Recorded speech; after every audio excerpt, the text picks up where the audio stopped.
Sometimes, yeah. Sometimes we just talk about like, does a hole exist? Does a hole not exist? What is a hole? Is a hole a thing? I Is got a hole ideas not a about thing? how holes work. Oh yes, I do too. Yeah, but it's sometimes it's content like that most people go, who cares? Yeah, who gives and a I shit? go, My dad is like that. My dad's like, he's like, what did you talk to Nate about? And I'd be like, oh, we talked about holes, and he'd be like, navel gazing.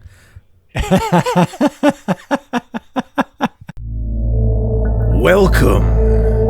You are entering a strange realm. A realm of what ifs. What if movies, television shows, and video games were better, worse, bizarrer, or downright different? What might they look like? Find out on today's episode of CineCasters. Welcome back to CineCasters. This is the show where we watch movies or TV shows and then throw them back at each other with new ideas or reconfigured to try and make them a little bit more thematically workable for at least our tastes. I am Janglez, and today I'm joined by Nathaniel. yo, And I'm back. You're back 2 weeks in a row. This never well, usually I try to alternate when I have two people, but unfortunately Alyssa has been finishing up exams, as you have, but I shouldn't say exams. She's been finishing her semester, but unlike you, she is in an arts program that doesn't require exams, so all she's been doing is writing essays for the past 2 weeks. Yes, that can be very. I don't know if she's. I don't know if she's like this. I know I'm like this, but I'm definitely someone who will like keep reworking and reworking something right up to the last minute. I don't know if she's like that. I think she just sort of like second guesses herself. If I had to make an assumption, I'll ask her about it. But generally, she's usually just like, I mean, I do that too. I don't know if this is a good idea, and I'm just like, get it on paper. Yeah, a lot of what I've sort of discovered is it does, even if it's not a great idea, if you can argue it well, Yeah, then go for it. that's right? kind of that's really it. That's where you get your marks. And at least if it's on paper, then you can rework it, right? If it's not on paper, Yeah, you're not dealing exactly. with anything. Yeah, That's exactly, just good exactly. like lesson or practice to get into when you're writing anything. Like when we do pitches, I always am like, what am I gonna write? What am I gonna write? And then I'll sit down and just start typing, and all of a sudden I'm like, 4 pages later, and I have like something good. Yeah, exactly. I work the same way. I'll think about it for a bit, Yeah. and then I'll go, okay, I just got to put something. I usually try to give it a day. Yeah. I usually watch. I'll either watch it the night before or 2 nights before Same. and sit with it, and then write it, and then in the morning I'll write it out. And today we're talking about the Wachowskis' 2015. Don't know if I would say classic, but certainly a movie, Jupiter Ascending. Jupiter Ascending. And this is both Wachowskis are on this because I believe the last Matrix movie. Just one of them, I think, directed. I think it was just Lana Wachowski, but they both produced. Yeah. This one was directed and produced and written by both of them. Okay. So had you seen this movie before? I haven't. I was thinking as I was watching it, this would be the second Wachowski film we've done. Yeah, we did The Matrix. Yeah, because we did The Matrix. Yeah, I was sort of thinking like there's probably a couple of filmmakers that are recurring filmmakers, and it's interesting. Some of them are filmmakers that I actually really respect. Yeah. One is the Wachowskis, and the other is Steven Spielberg. We've done a number of many Spielbergs, and of course, I obviously am a big fan of Steven Spielberg as well. So it's just funny. It's just funny for me to think that some of the movies we've talked about on the show. Well, maybe those are the ones because we've also done only one Nolan film, but I bet you we'll do more because that's right. We did The Dark Knight. That's right. That's right. And so it wouldn't surprise me if we did wind up doing more Nolan, and I know Nolan is a favorite of both you and me. Of course. Yeah, of course. Yeah. But my point when I was asking, had you seen this movie before, was what are your thoughts? So no, I haven't. Because we sort of both landed on this one. I was throwing out ideas like, what do you want to do next week? What's a movie you want to watch? This one had always been on my list. I was like, the Wachowskis always intrigue me. Do I think they always make good movies? No, not everyone can always make good movies, right? That's what the conversation we were just having. Spielberg and Nolan and the Wachowskis, they all have movies that not necessarily bad movies, but certainly just don't land the way some of their other movies do, right? Jurassic Park is one of my favorite movies of all time. Same with Inception. And yet you get movies like I mean, we did The Dark Knight. Not that it was a bad movie, but you know. It was a Dark Knight Rises. Dark I want Knight to Rises, just yeah. for any listeners. Oh, yes, yeah. not the sequel. Not the No. The sequel is fine. Yeah. The Dark Knight Rises is the third, and then Spielberg also did Jurassic Park 2, which is one of my least favorite movies. It's just such missed potential. So the Wachowskis for me were always like those. No matter if the movies are hit or miss, they're always new.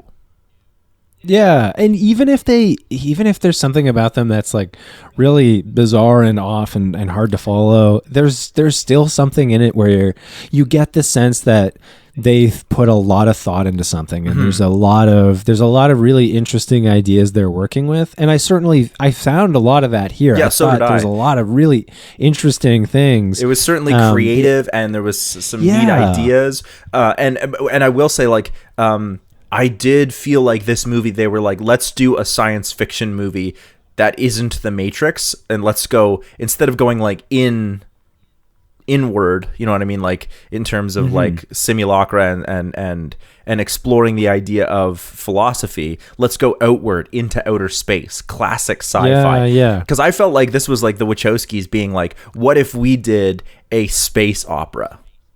Yeah, it reminded me, it was kind of like some combination, I guess, of like Asimov Foundation and Flash Gordon and Dune. Like Dune, I was like, okay, like the different houses. Yeah, it's clearly got that feel to it. Yeah. So there's like clearly some influence there. But I also thought like just the way the action was shot and the way it was like science fiction-y, I was like, this to me feels like Flash Gordon, like a classic space opera. Yeah. Let's explore this Federation or whatever you want to call it of these, you know, this new world, and in a lot of ways it also reminded me of like a more serious version of The Hitchhiker's Guide. Yeah, because of this whole like the harvesting whole the planet and all of these different organizations or different I guess parties and people and I don't even know what the word I'm looking for is. I guess I'm just going to go with parties and how they all are trying to get the Earth as a valuable resource, which reminded me of like The Hitchhiker's Guide, except The Hitchhiker's Guide takes a much more like absurdist comedic approach as opposed to this, which was like, I actually, while I was watching this, I actually felt to me like instead of being philosophical, they were trying to be like fantastical. Yeah. I think so. Because I think to me, some of the things that worked for me was more of the fantastical, imaginative, conceptual stuff. Because I thought a lot of the way in which things were designed, the way things looked, the kind of the world they imagined. Like there's one place where there's like this ring. There's like two different rings. Yeah. Like artificial rings, and I thought, there's some really captivating imagery here. Clearly, I wasn't even talking about the imagery, but you're not wrong. Like, I do want to say, like, I loved the effects in this movie. This movie looks spectacular. It's like gorgeous. The explosions are like super lush. The worlds themselves, like the chapel that Jupiter almost gets married to Titus on. It's like a chapel at the front of a spaceship. Like that's just, it looks so cool, and the entire inside of it is just like this cathedral kind of dome structure, and that's just very imaginative. You know what I mean? Yeah, exactly. Each of the three domains, we might say, of the heirs of House Abraxas are all very different, but still grand in their own way. Like the sort of like pastoral palaces of Killick, compared to like this outer spaceship of Titus, compared to this kind of like golden factory of Bellum. Like I enjoyed the contrast between the three of them as they were kind of vying for power and trying to like figure out how to deal with Jupiter as a character. But what I had meant by fantastical was that instead of dealing with philosophy, I felt like that when I said space opera, I meant like it was like that. But what I also meant was that this to me felt like it was a science fiction fairy tale. Yeah, actually, it very much is. Yeah. And I'm not sure if you caught this, but like, I mean, you probably did, but I almost felt like this was basically the Wachowskis doing Cinderella in space. Yeah, that's interesting. I didn't put it that way. I was relating it to when I thought about it, I was thinking about it in terms of you have a character who's this is their normal, and then they discover there's something about themselves, and now they move from. That's a standard trope, but that's the more in archetypal Cinderella. fairy tale. Yeah, exactly. But you're absolutely right. Well, the reason I thought that pattern is very much here. The reason I thought that, and not that it's not a perfect thing because there's no like glass slipper or whatever, but you if you put it in at the beginning when we meet the character that Jupiter is pretending to be, Catherine, whatever her name was. Oh yeah, it begins with a D. Yeah, she's pretending to be this character or using her name. But when she's talking with this girl, the girl's like, "Well, I think this guy's going to ask me to marry him. I feel like Cinderella. Do you ever feel like Cinderella?" Meanwhile, she's cleaning toilets. She's clearly a maid. I'm like, there's some parallels here. I'm picking up what you're laying down. Okay, all right, this is where we're going to go. And then she discovers that instead of losing a glass slipper, she's actually like a genetic recurrence. And I was like, that could be a glass slipper in science fiction terms, I guess. Right? Mm-hmm. In so many words, it's not perfect, but then she sort of goes through this whole thing, and in the end, she does sort of become queen of the universe. She just chooses to go back to her life. I'm not saying it's perfect. I'm just saying, like, to me, I felt like this was Cinderella in space. Yeah, and I think it actually, I'm pretty sure that was when I was saying like there's definitely some ideas here. There's definitely some, they're drawing from a lot of things. And with the Wachowski, like I'm just thinking back to The Matrix, there's that reference to Baudrillard. Yeah. And so it's clear that they're drawing on a lot of influences in their work, and it's really cool to see that. I think for me, where it somehow they just don't quite connect. Yeah, there is. So I mean, I will say, in like this case, as much as I like this idea, there's also the idea of using genetics. I thought was really, really interesting. The idea of capitalism and harvesting people, also very interesting. There's a lot of ideas: house politics, reincarnation, genetics, DNA. And I would say that the genetics is clearly supposed to be like the main idea that they're playing with, except it's not done well because that's not how genetics work. Oh, like the fact that someone can be an exact replica of somebody else? And people are like, I mean, I did something with that in my pitch, but basically you can't replicate someone's genes, and not even theoretically. You're like, well, if you had enough people, certainly the genes would be replicated if you had billions and billions of people. Yes, you're not wrong. The problem is that genes are not stable. They're not. It's not like 26 letters in the English language, right? And you could eventually, you could have a monkey type the Bible, because they would, with an infinite time, eventually it would just happen. The odds mean that it would happen. Fine, okay. The problem is that genes aren't stable like that. Imagine if you had a 26-letter alphabet of the English language, except one of the letters or all of the letters changes every couple 100,000 years, million years. That's the way genes work. They mutate, they change. Viruses infect and change.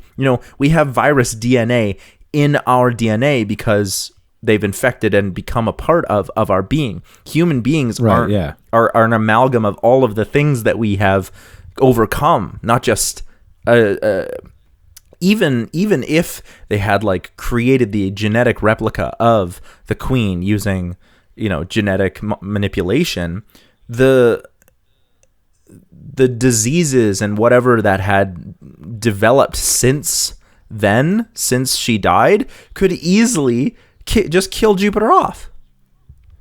Yeah, that's fair. Because it's interesting. I didn't think about that too. Because you're right. It's definitely not how genes work.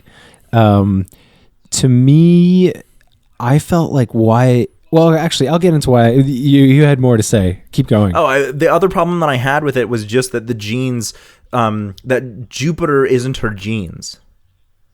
I mean, you are and you aren't, right? If the genes are the same, I guess that's sort of the question, though. If the genes are the same, then she would technically have the same personality, or at least similar personality. However, all of the memories that she has would also cause her synapses to connect in different ways, meaning that she may have a predilection for the same attitudes and personality, but everything that she had grown up with would indicate that there's different. I mean, it's not a case of nature versus nurture; it's a case of both. Right. Right? If she grew up in a world where her family had hard times, the way we saw in the movie, the Cinderella-esque thing, but clearly her mother and her aunt love her and care for her, even though they expect a lot from her, versus if she'd grown up as the queen of House Abraxas, you know what I mean? That says a lot about how you're going to treat other people and how you're going to understand the world. Your memories are different. It's not a case of nature versus nurture. It's a case of both, right? And the fact remains that just because Jupiter has the same personality and genes down to every little detail, she does not have the same memories.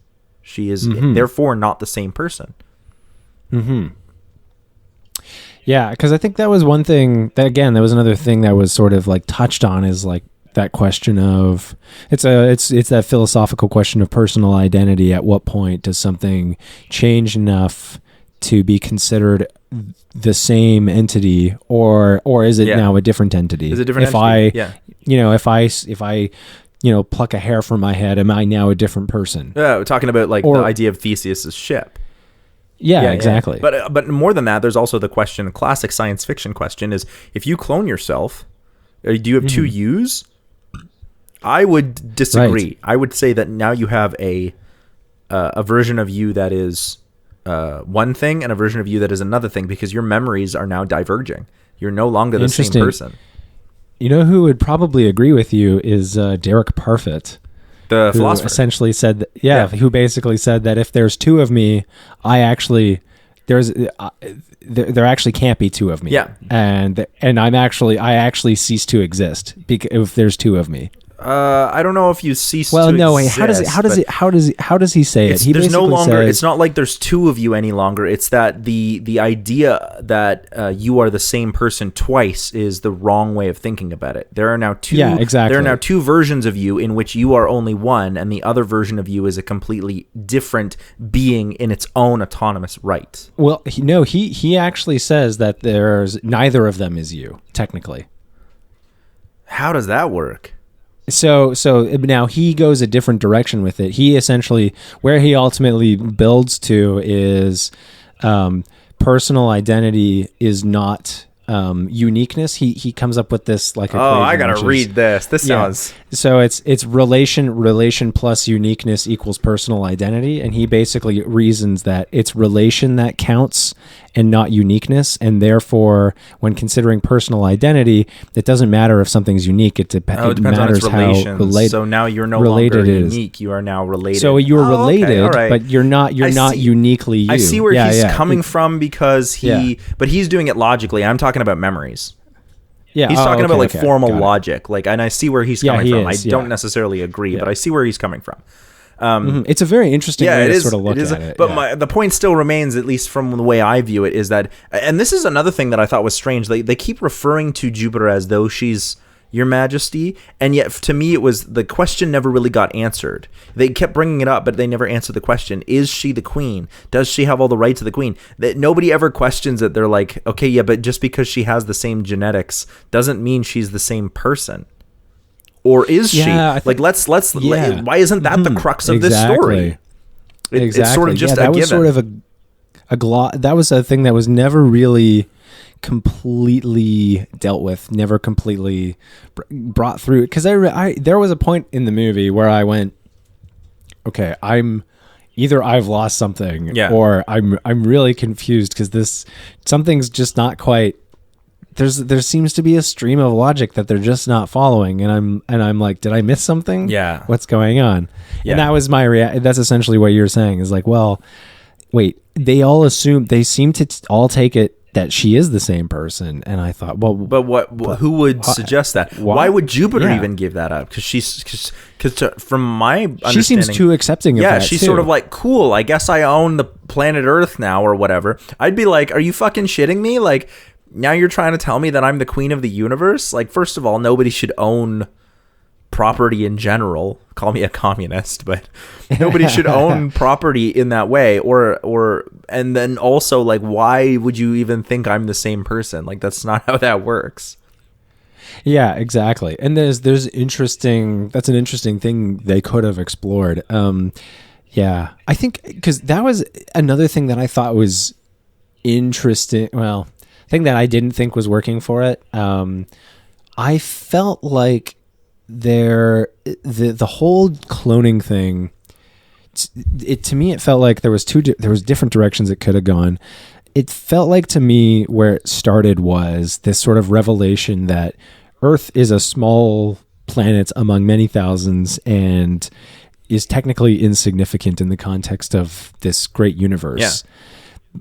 And I felt like that kind of, to me, was sort of like kind of played up to be the big thing that they were leaning into. Like when she talks to Sean Bean and goes like, oh, people will want to know. And he goes, no, people won't want to know. Are you fucking shitting me? Everyone's going to want to know. Yeah, exactly. But I felt like the sort of the implications of that was like a different movie. Yeah. And I felt like that's Hitchhiker's Guide. Where it, yeah, exactly. And where I felt like it faltered in this case was it's, okay, she discovers it, she acknowledges it, but it doesn't really actually have any bearing on any way in which she grows, any decisions that she makes. It would have made, and part of that is because she spends the first half of the movie going, I hate my life. And then when she's suddenly introduced to the fact that she's this space queen, it doesn't actually really seem to change anything for her. Yeah. Like in the end, she still goes back and still chooses to resume this life that she I do think that there's a change because she embraces it. She understands like that even though she's the space queen, she has a there's a shift in attitude. I'm not saying that it's a good story ending, but I am saying that there was a shift in attitude. Something was given up or understood. My problem is that because I think you're hitting on this. The problem that I have is that I don't think Jupiter's a good character. No, she's not. She doesn't. Stuff just happens to her. Learn exactly. And she doesn't saved. Learn anything. Yeah. She gets told things. She doesn't really make any decisions. She's sort of just carted around and then told things. Yeah. And she goes, "Oh, okay, that's interesting." She either gets saved, or something happens in which she needs saving, or she gets captured. But it's always like somebody is doing something that forces her to go to a new place. Whether it's the three Abraxas heirs, or the Aegis, the space cops, or Kane himself. They're always just moving, or somebody's betraying, or the hunters. There's a lot of characters, and not all of them are really necessary or important. And that's what makes me think that this is kind of like Dune, like what you were saying, is like there's always who's betraying who's happening here. And it's like there's a reason Dune is coming out in 3 parts, I think. Is it 3 now? It's going to be 2 at least, but... okay. But or Game of Thrones is another example. Game of Thrones is a TV show for a reason. There's so much intrigue, right? Betrayal, new characters, like your favorite characters wind up dying. Like this, I think would have been awesome as like a space science fiction if it was a single season long and they were just like 8 episodes, hour and a half each. Boom. You know what I think? I think it would have worked better actually as a video game, and here's why. Because Jupiter's character is kind of she's really there to bring the audience through and doesn't really have any personality, is kind of a generic character who's there to bring the audience through this world to explore these ideas. Where that works well as a video game. She's the perfect protagonist for that. The player is inserted and it doesn't matter like who the personality of your character is. It's about your interactions with like what you discover about the world in which you inhabit. Yeah. So I think it actually, in that sense, would have worked better as a video game. Carl Jung calls that like the archetype. One of the archetypes is like the blank hero or something like that.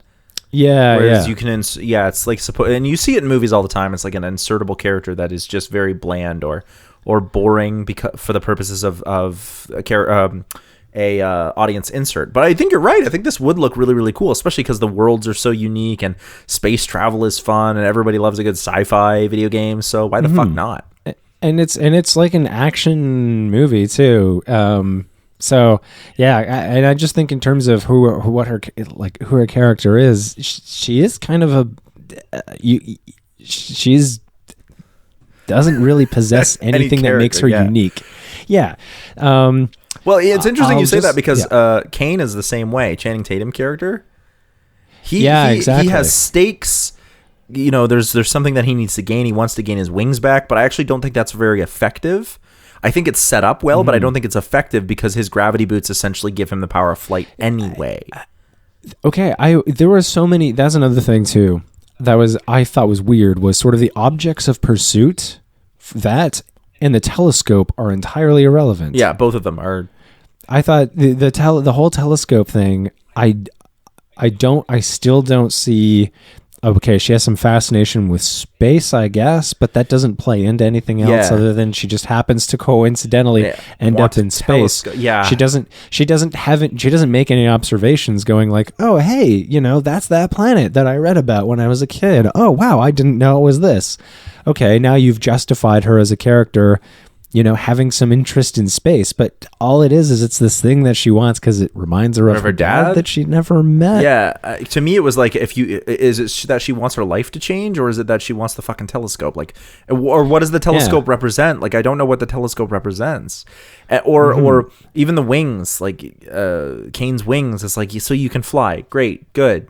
You can already do that. You're wearing the gravity boots. That's literally the only thing that makes you cool, because you're basically like this terrible, like young adult love interest wolf character who's supposed to be like dangerous, but also shirtless all the time. Seriously, put on a fucking shirt.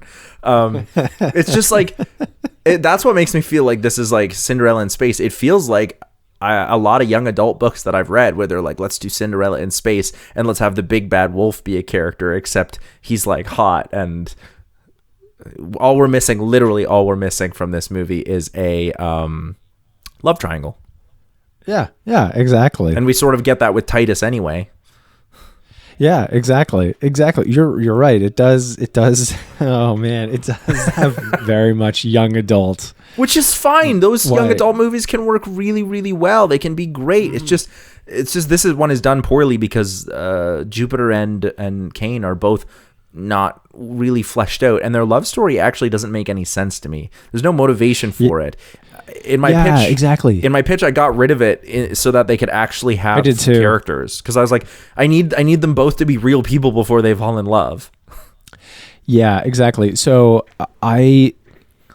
really the way it kind of goes, well, that's why I was saying the whole thing of her discovering she's the space queen and coming back, to me, I get to the end and I go, okay, so wait, was the whole thing just so like she went to space so she could get a boyfriend? Yeah. What was earned? What was given up? And there's another line. There's another line earlier. This is one thing I noted where the mom's like, I think there was some comment about like does she have a boyfriend, or it's like she never had a boyfriend or something like that. And I was like, I'm sorry, I don't believe that about Mila Kunis. Way too attractive. Like if you, it's for me as an audience. You're saying that line to Mila Kunis, and I'm just going, I don't buy it. An instance where it does work, where something like that does work. I just watched the other night. I watched A Promising Young Woman.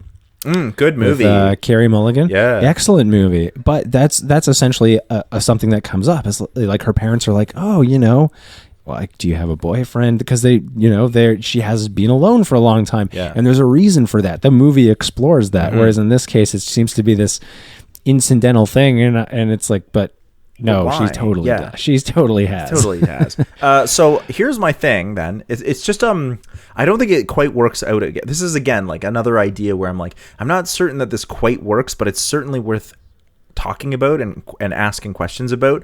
I wonder if Jupiter and Kane aren't the main characters, which they're clearly supposed to be, but I wonder if there's a version or a way to look at this movie, a different lens to look at this movie, where actually the three Abraxas heirs are the main characters. It's a more interesting movie if you look at it that way. Because they're the ones that have things at stake. Yeah. They're the ones that actually make decisions that drive the story forward. They're the ones that, you know, and they are kind of they're wrestling also interior, like in their interior world, they're wrestling with some kind of emotional fallout from their like you get the sense that they each had some kind of different relationship with their mother, and that sort of seems to be a source of tension between them. So like I think that actually would have been a very interesting story, because I know that's what makes me think of Game of Thrones right there. Is that what if those are your three characters and you don't know who to root for, right? They each want something different from the Space Queen, who is their mother, and then we can end. But what's interesting about that is because even though they all want similar goals, Titus wants control, Bellum wants her dead, and Killick I think just wants her mother back. Really, that's the sense that I got, was she just wanted a mother figure again.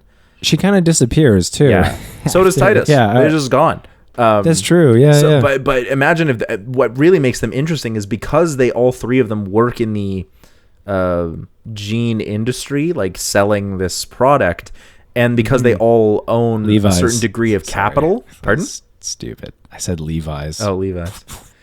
Because they all own capital in this. I mean, it's one corporation, I assume, that they all own parts of. To me, it was like there's a familial tie here that binds them together. They can't fuck each other out right in the open because then it would be like all out mutiny. It's an interesting story of intrigue and espionage all set in space while these three siblings all try to fuck each other over without actually fucking each other over. That's a much more interesting story, especially because in the movie, none of them are really the good guys. And if you establish that, like, these are our three main characters, then you're like, well, I feel like I think Titus is the most good. And then he goes and kidnaps, this random girl and tries to persuade her into marrying him. Then you're like, he's not a good guy. I'm going to pick Killick. And then you're like, okay, let's look at Killick. And I think that's how you pronounce her name, by the way. Killick? I don't know. Then you look at Galik and then she's like, yeah, but she just wants her mother back. She doesn't actually care about Jupiter at all. And you're like, none of these are good people, but they're all interesting characters. That I think I thought about maybe writing my pitch that way, being like, well, what if, but I just didn't have enough to go on in terms of their whole plots because they're sort of scooted over. Yeah. And then your movie wouldn't be called Jupiter Ascending anymore. It'd be something else. House of Braxis. There you go. Yeah. The fall of the House of Braxis. Some Edgar Allan Poe shit set in space. Exactly. You get Alan Parsons to do the soundtrack. It'd be great. Other things. Okay, so one thing I did want to point out that I found really amusing was the Terry Gilliam cameo. Which part was that? Do you know? So the scene where she goes to get the tattoo of the little space thing on her wrist, and they go into like this basement. Yeah, that's Terry Gilliam. Yeah, from Monty Python. Yeah, I was like, that's so cool because it was so. What was so funny to me was I was watching that scene, going like, oh, this feels very Gilliam-esque. Yeah. And then the guy turned. I'm like, hey, that's interesting. That guy looks a lot like Terry Gilliam. Wait a second. And then I looked it up because I wasn't sure, and I looked it up. I was like, holy shit, it's Terry Gilliam. This is amazing. I also did really like the bureaucracy. I was like, that's straight up just the central bureaucracy from Futurama. Like somebody watched Futurama and was like, let's do that. Well, that's what, when you were talking about Hitchhiker's Guide, that's what I was thinking of. This is very like Hitchhiker's Guide to the Galaxy. And it's a weird thing because tonally it's kind of comedic, but at the same time, it doesn't fit the rest of the movie. Well, it is interesting. Like I'm personally okay with things tonally that sort of come out of left field. I actually think really good movies actually do that a lot. But it was sort of, it did somehow in the context of this, it really did feel like quite out of left field. But I still appreciated it. I was actually, that's probably my favorite sequence in the movie. It is funny. I will go on. No, actually. I did think that because I didn't mind that scene, but I did think that I thought the action scenes went on a little too long. I skipped most of them. Okay, I'm not surprised that you did, especially the first one, because I was like, I really need more plot that isn't just exposition, because the characters talk in exposition. Yeah, well, that's what I said. The whole thing with Mila Kunis, like her character is just kind of like there, so that is like information dump. Oh, here's information about things, and Kane too. And that's why it's like clearly there's like lore. There's clearly some stuff going on that I need to know about. And at one point, Kane is like, "Oh, they prepared me. There's protocols for how to talk to people." And I'm like, nobody says that to themselves. Like you'd be like, "Okay, let me go through this speech," and a good actor would be like, "This is clearly rehearsed." Yeah, exactly. Not rehearsed as an actor. The character would have rehearsed it, and the actor would know that. I don't know. To me, it's like I need more. I actually, one of the best parts of this movie, it was interesting, was the credit sequence. I don't know if you saw it. Oh, I think I stopped. I think I saw. And Jupiter Ascending, filmed by the Wachowskis, and was like, "Thank gorgeous. God," and turned it off. It's this gorgeous like space thing with these like giant genomes in like celestial clouds, and yeah, it was really good. And Michael Giacchino just does the best score. Part. So I turned it off go. before that. It was good. I just wanted to Michael go over Giacchino. Michael Giacchino, yeah. Oh wow! Yeah. Okay, same guy who did The I'm Incredibles, which is one of my favorites, and the new Batman movie. Yeah, which is unreal. I think it's pretty good. Oh, the soundtrack, I mean, is unreal. Oh, the soundtrack is very good. But I've been listening to it actually. Yes. Jupiter Ascending. We should do some pitches. Do you want to go first, or would you like me to go first? Yeah. Oh, there was just one other thing, and this ties into my pitch. So I'd mentioned before the whole discovery of Earth being insignificant and why I felt it didn't work. Part of it was because I felt like she is a character, a kind of a revelation like that should be devastating. I feel like it should be, it should be something that has some kind of ripple effect on how she sees herself and her relationship to the world. And I think it didn't work because there didn't seem to be anything that was really that she had to lose. I mean, there's her family, which she cares about, but she doesn't them, really. Though.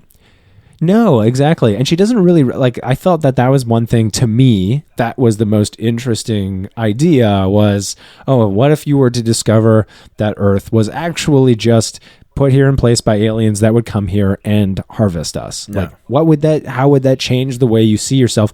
And for that to work, she should have been a character who had things that were like on the go that she was working towards. It seemed like they were trying to do a parallel between her giving her eggs up, like the idea of harvesting her eggs versus harvesting the planet, but like that didn't land. Okay. I didn't see that. Yeah, it just didn't land because it was like, okay, but like she never has second thoughts. The only reason the harvesting doesn't go through is because the silencers, aliens. Yeah, well, that was another thing too. I thought the pacing in the movie was so really weird, especially at the beginning. It was because shorter fight scenes, more actual plot, please. But it was just, I felt it was kind of a weird, just the way in which it played out just struck me as very bizarre in terms of how it flowed, going from she's sitting in the waiting room, she sees this photo, she's sitting in the like operating table, and now there's aliens. And she's like, I don't want this anymore. And then all of a sudden there's aliens.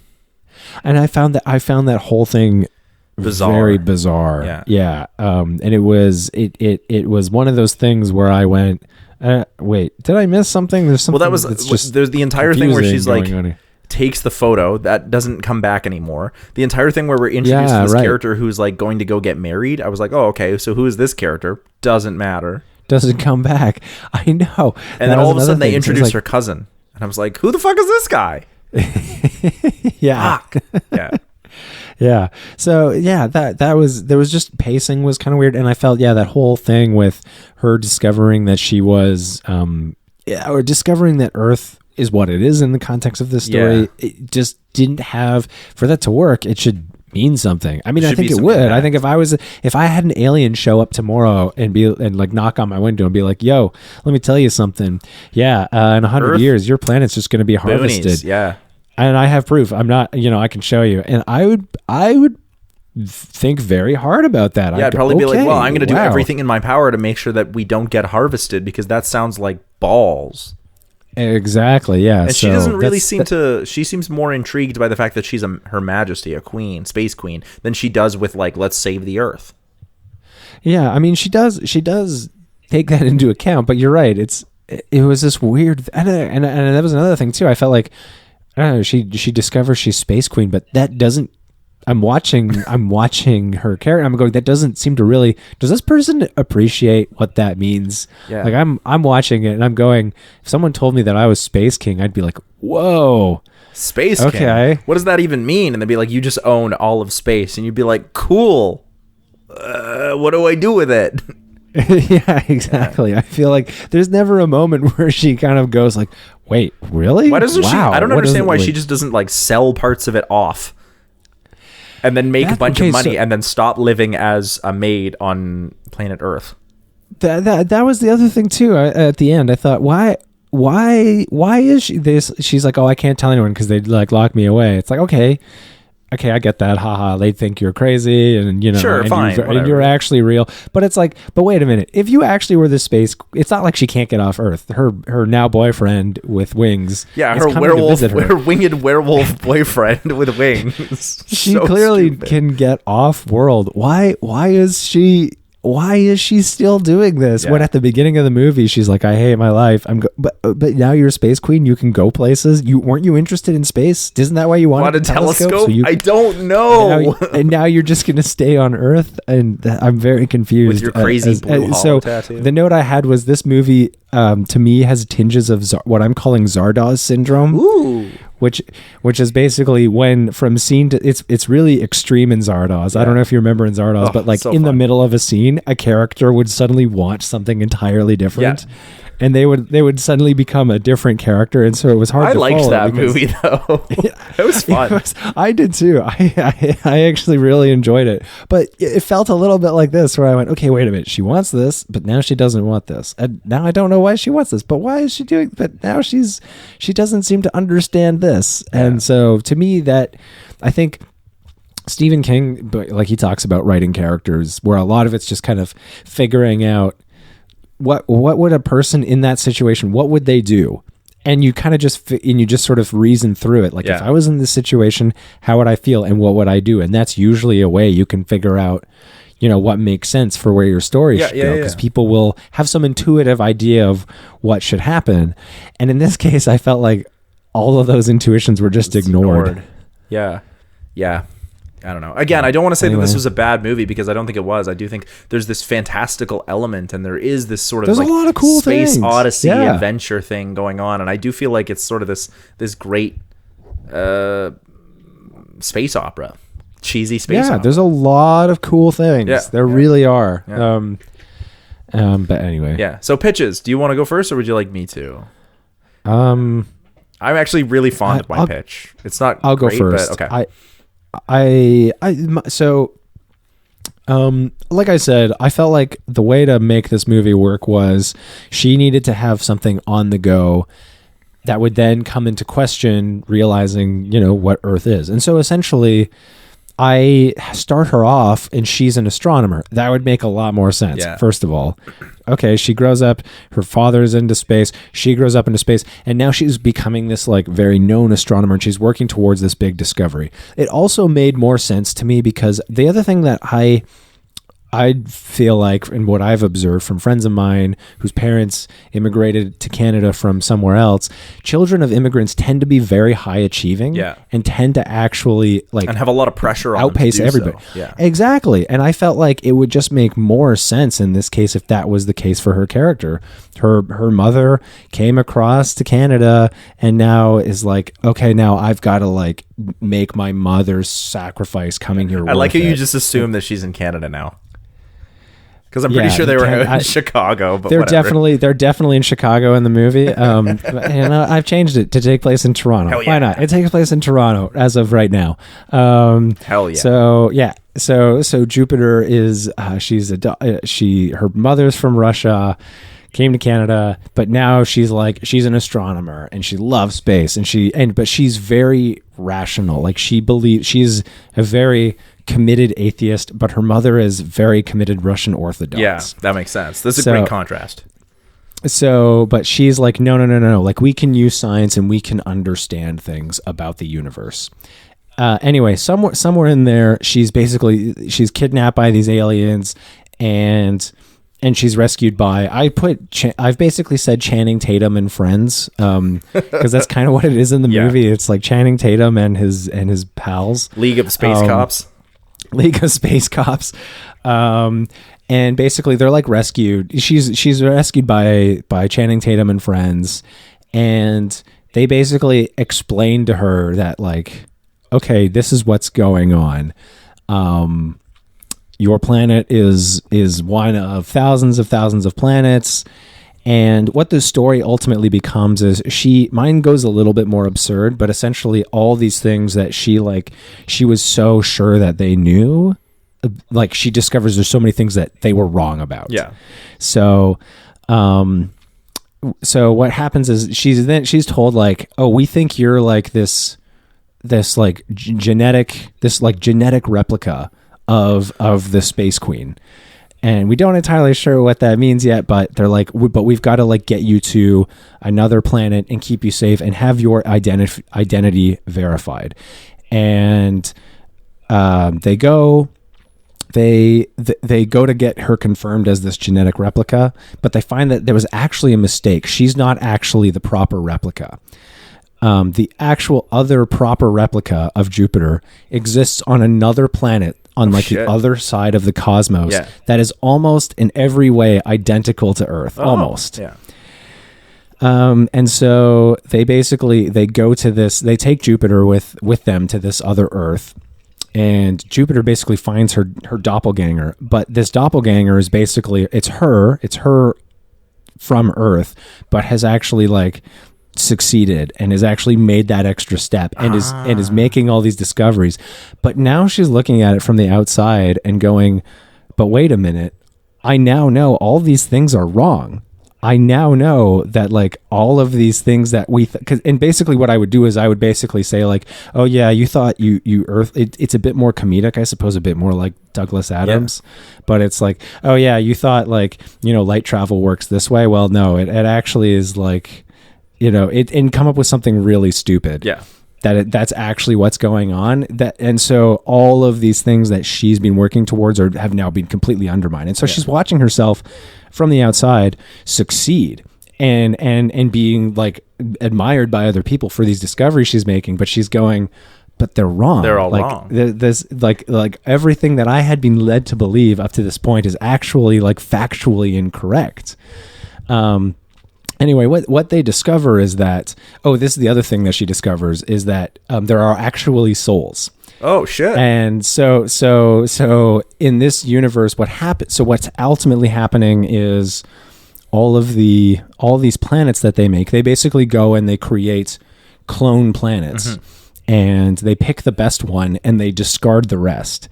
And in each planet, they pick the most like ideal replica, who is then going to basically, when someone dies, they put their soul in a jar. Yeah. And then they go and they find the perfect genetic replica, and then they take their soul and then they put that soul in that person. And so that's essentially what's going to happen, is her like alternate self is going to inherit the soul from this like evil space queen. Yeah. So essentially what they decide to do is they basically, the aliens have also figured out like, we made a mistake. The actual like the replica, she's not the actual replica. The actual replica's on this planet over here. Yeah. So we're gonna go and we're gonna basically like take her and destroy the planet. And so Jupiter basically decides that she's going to help Channing Tatum and friends like defend this planet from this family. And essentially that's what happens. They defend the planet, and they do it in such a way where this planet still has no idea. This planet is still completely oblivious to the fact that they were almost destroyed and harvested by this intergalactic space organization. And Jupiter goes back to home, and she quits. Yeah. And people are like, why did you quit? And she's like, I just felt like it wasn't right anymore. And she writes a book. It's like a fiction novel. Yeah.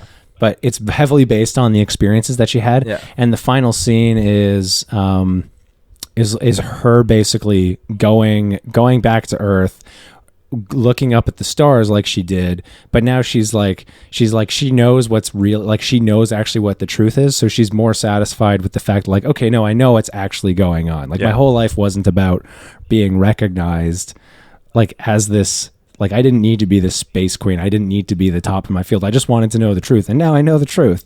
And the final conversation is her basically going and talking to her mother. Like I would put it like they had some big arguments at the beginning, and she'd be like, yeah, even Mom, about like, the existence of souls. So exactly. It's like, I think, I recognize now there's a lot that I didn't know before. Interesting. So yeah. I like that you have actual stakes for her, and that she has actual like things happen to her because of her. Yeah, this movie was really tough for me. I had a really hard time, but that to me was kind of ultimately what it came down to. Is I thought, okay, like how would you make it so that her journey, her leaving Earth and coming back means something to her? Yeah. And I thought, well, okay, the thing that I sort of latched onto was the whole idea of what if Earth was this, and so then you go, okay, well, what if she believed this, and now she's learned that everything she believed was actually a lie. And so how does she reckon with that? So, and then she goes and well, I was just thinking while you were talking about that, like, and she sees herself, and like I see the dichotomy you're playing there, and I think it's really, really good. But while you were saying and talking about harvesting, I realized that this movie could be a sequel to The Island. Oh, that's very interesting. Okay, yeah. Like, even especially your version, like what if eventually one of the many Earths started harvesting people, and then it just grew and grew and grew until it was this intergalactic science fiction space federation organization that harvests people at like that level. Yeah, well, my original idea was that like the intergalactic space organization, the planet that they go around planting in the universe is modeled after the planet they came from. Exactly. So that's just the Earth from the island. It's the Earth and this is like the richest family from Earth. Yeah.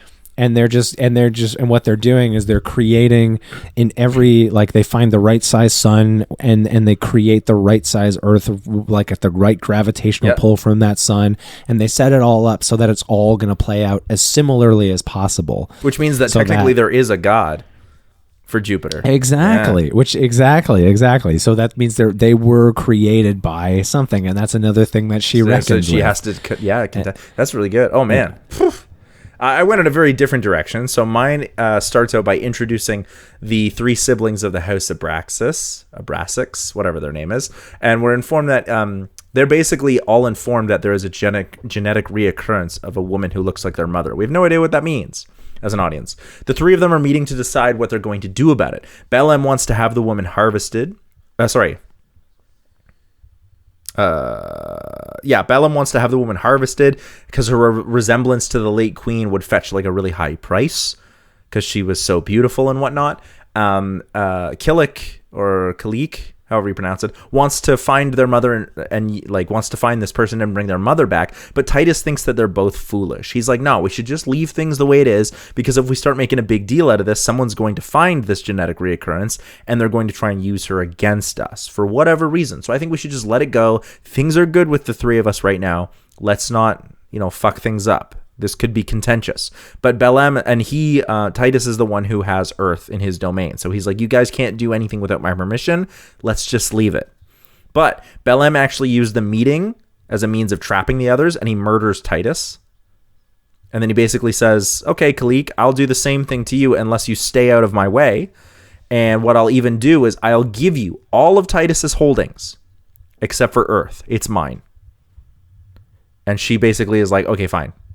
Except she's not really like, okay, it's fine. Right. He then sets about sending the searchers or finders, aliens, to find Jupiter. We're then introduced to Jupiter, whose life is exactly the same, but her father was also the universe. Earth is probably like 100 or 200 years into the future from where we are now.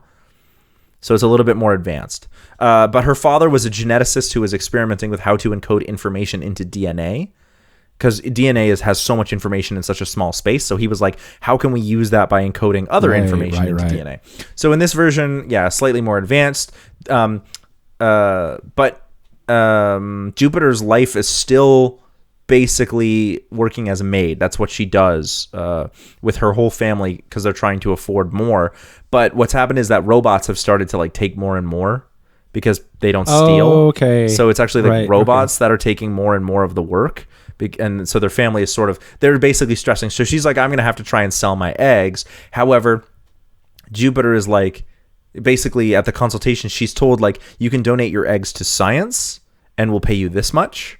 And she's like, well, in order to do that, I have to give up almost all my eggs. And she's like, or you can donate your eggs to corporations where they make medical treatments and stuff like that, or beauty products, and they'll pay you significantly more per egg. And she's like, well, I can't really afford, I want to have children one day, I think, so I guess I have to. But she's like, I don't feel good because they're just going to use my eggs and whatnot for I don't know, making stem cells and then eventually doing, it just feels bad to her. She doesn't like it. Not that there's anything wrong with stem cells. That's not the point I'm getting at. So the procedure happens the same way, except the searchers show up and interrupt it, except they're trying to kill Jupiter, except then a man in a cowboy hat and a revolver shows up. He's a space cowboy. And he's like he's an older guy, space cowboy, except it's a laser space revolver and he doesn't have hover boots. And he basically like quick draw shoots like a badass space cowboy, quick draw shoots them and is like, and this is basically Cade. And Kane is like this old school cowboy, and he explains that Earth is actually like, and his ship gets destroyed as they're trying to escape, whatever. And he's like, Earth is actually a farm owned by the Abrasix family and is nearly ready to be harvested. They're this like, what they do is they give extremely wealthy people the chance to buy their way off the planet, and then they just harvest everyone else. It's all capitalism. And, right. And then, so he's like, I'm a bounty hunter who was hired by one of the Abrasix heirs to bring you off safely so that you wouldn't be harvested. And she's like, okay, cool, but why? And he's like, I can't tell you that yet. But in order to do that, actually, he doesn't even know why. But in order to do that, his ship was destroyed in the battle, so he has to try and get her off illegally, like smuggle her off the planet. Without getting noticed. So he's like, he's not spliced with a werewolf either. He's been genetically enhanced in another way. He basically, when he was born, his family sold him off, and his DNA was genetically altered so that he was like a superior soldier, like better at shooting, better at finding people. He's like the ultimate soldier.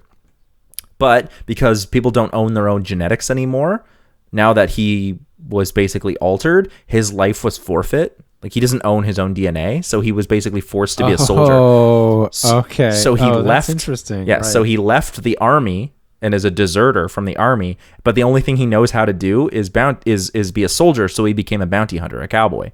And because his anatomy is his destiny. It's, he's not, that's what he was trained to do, and that's what his genetics make him the best at. So he's like, that's what my life is, because somebody else decided for me that what my genes would be. Which is fucked up. So the pair then meet up with an illegal humanoid living on Earth who immediately recognizes Jupiter for what she is. He's like, you're a genetic replica of the former head of the House of Abrasix, the Space Queen. And he refers to her as Her Majesty. And she's like, what the fuck does that even mean? And he's like, I can't tell you that. He doesn't let on anything more. But he does agree to get the two of them off the planet. He's basically in exile. He's been exiled there. And Kane knew this. He was like, well, he'll help us out. He gets the two of them off the planet, but not before he betrays them to Balaam. And so now Balaam sends a bunch of people, and we can have the space fight, and Kane and Jupiter get off the planet, but immediately they're found by the Aegis, or space cops, and the Aegis capture Jupiter, Kane, and Stinger. That's the Sean Bean character, who understood who Jupiter was. So they capture all three of them. And they're basically like, okay, yeah, Kane, you are a bounty hunter, and I know you took a job, but you don't have to tell us who it is. But you can't take Jupiter because she's the property of Balaam Abrasix, because he owns Earth, and poaching is super fucking illegal. Okay. And he's like, yeah, but... And the Aegis have also captured Stinger, and Stinger's like trying to bargain his way out, because he's basically like... He's trying to get out of any situation. He's much more like self-serving in my version. Okay, like that's why he kind of like that. I don't know, like a Han Solo kind of at the beginning. Except he's not as cool, because Kane is more of like the Han Solo. Stinger, right. Stinger is more like self-serving. You're talking about Stinger. Yeah. Oh, Stinger is more like self-serving. He's like, I just want to find a way that he had been exiled to the planet, so he betrayed Jupiter and Kane in order to try and get unexiled, but then he gets captured by Aegis, and he's like, but Jupiter is actually like the genetic reoccurrence of like the Space Queen, and the Aegis are like, okay, we don't really know how to do that because the genetic reoccurrence is all theoretical. So they're like, we're going to keep Jupiter under lock and key until we know if she's a genetic reoccurrence or if that's even possible. Right. But basically, genetic reoccurrence is that there's only so many combinations that DNA can go through that eventually two people would be the exact same. And it happens that the first time this has ever been recorded, it's the Queen of the Universe, which is a big fucking deal. Also a huge coincidence. However, the Aegis are still like responsible for protection of property, so they're like, until we can determine anything, all three of you are under lockdown. Luckily, Kane is a dope ass space cowboy, and he shoots his way off, and even offers to save Stinger if he can, like, because Stinger's so self-serving. He's like, we'll save you now, and then you owe us. And Stinger's like, well, yeah, okay. So he saves them, and they get a spaceship, and they head for Kalik, because that was what Kane was hired to do. Here, Kane gets paid. Kalik is, and basically she's like, you did everything, stay and rest for a while, even to Stinger as well. And Kane gets paid, and then Jupiter and Kalik basically have this entire conversation where she explains that Kalik explains she has to hire Kane illegally because she doesn't want her brother knowing that anything had happened, so that's why this whole thing had happened. But she suspects that Belam killed their mother, but can never prove it, because the original Space Queen of House of Brassus, was beginning to have second thoughts about harvesting people. And that's why Belam would kill her, in order to make sure that she didn't stop killing, or didn't stop the wealth by getting rid of their entire empire, which it was built on. But the late Majesty was having second thoughts about this, and then Belam apparently may have killed her about 25 years ago. And Jupiter's only about 21. So. And okay. She basically explains that time is the most precious resource. It's not about rejuvenation, it's about time. We can give people more time. And Kalik says that because the idea of genetic reoccurrence was theoretical, but there was still a possibility, they took a chance and they backed up their mother's memories and brain into a massive computer. And they're then going to try, because Jupiter is so close a match, they're going to try and upload the memories into Jupiter's brain and bring back their mother. And Jupiter's like, interesting. Okay. Cool. So like, what does that mean for me? And Kalik is like, well, it means that you'll be like Space Queen. And Jupiter's like, yeah, no, because I'll be your mother. I won't be me anymore. So she's like, thanks, but no thanks. I like being me. But Kalik is desperate to have her mother back, and basically like detains her. And then and then it cuts. Another part of the space palace, Kane is getting the strange feeling that things aren't right. His genes basically tell him when things are off, because he's just built that way. And then he goes looking for Jupiter. Jupiter's, she's in this whole thing where they're going to like transfer her brain, and they read her genes, and they find an anomaly in her code. And they're like, okay, I thought she was like supposed to be fully compatible, but she's close enough that Kalik is like, I just want my mother back. She's like desperate to get her mother back. And they're going through with the operation, but Kane shows up with Stinger, and Kane's basically like space cowboy in his way out of all this shit. And Stinger goes for the genetic code. He's like, we can do something with this. And his like trying to get the code actually almost gets Jupiter and Kane and himself killed, but they manage to get off the planet. Risky move. And Stinger, like, they're like, what? You almost got us killed, Stinger. And Stinger's like, the reason I was exiled in disgrace was because I was sent to look for two people on planet Earth. And if I could find them, I could buy my freedom off. Those two men were named Vilgus Maynard and Hallis Ein. Sorry, both of them were doctors. Stinger was Hallis was a doctor of physics, and Vilgus was a researcher in genetics. And Vilgus was the person who was responsible for actually patenting and altering Kane's genes. So he's the reason that that he got all fucked up. But the two of them much later was sent to Earth to do something, and it apparently was by the Queen, because she knew she might be murdered. And he's like, what the fuck is going on here? So right. What they had done was basically they'd created a way, or figured out a way, to give people more time without harvesting them. Okay. And so in order to make sure the research would be discovered, should one of them die, they had a backup plan as well. And Vilgus was actually murdered sometime there, but they don't know how. So they created a contingency plan, one that would guarantee they would be discovered, and somebody could like research the code. Basically, what Vilgus did is he recreated an exact genetic replica of the Queen, and then let it grow, which is Jupiter. Right. And so Vilgus is her father. Right. So something that would never happen in real life, because that's not, mutations are a thing, and that's not how genes work. So, but they basically knew that the myth might work, and it might be a way for someone to discover what they had researched without destroying destroying their research, so nobody could find it. He then used like the informational space in the DNA to hide the entirety of how to give people more time in her DNA, meaning that not only is Jupiter the closest copy to the queen, but her entire DNA holds the key to stopping people from being harvested. Ooh. It's all there in her DNA. That's cool. Yeah. Huh. So then, then her her family gets captured, and Balaam basically says, "I'll kill you unless you do this." You know how it all works out. It's the same action sequence, and it turns out that Balaam did kill his own mother, but he didn't do it because he wanted to lose the money and power. He lost it because he was afraid of losing time. He's like, I would have to die. Right. Like, I'd have to die. We'd stop harvesting people. Like, I don't care if it's wrong. Like, I just don't want to die. And Jupiter's like, but we actually have a way that we can do this from now on without killing people. So you basically killed her for no reason. And he didn't want to kill his mother. So it's basically like this tragedy for him. And then at the same time, Kalik shows up and wants her mother back so bad, she's basically gone crazy. But Cain can deal with her while Jupiter deals with Balaam, and they escape. And basically, both of Kalik and Balaam die, and Jupiter is left to take over the estates of House Abraxas because she basically pretends to be the queen. She isn't the queen, but she pretends to be. But she pretends to be because she has all the same genetic material, close enough.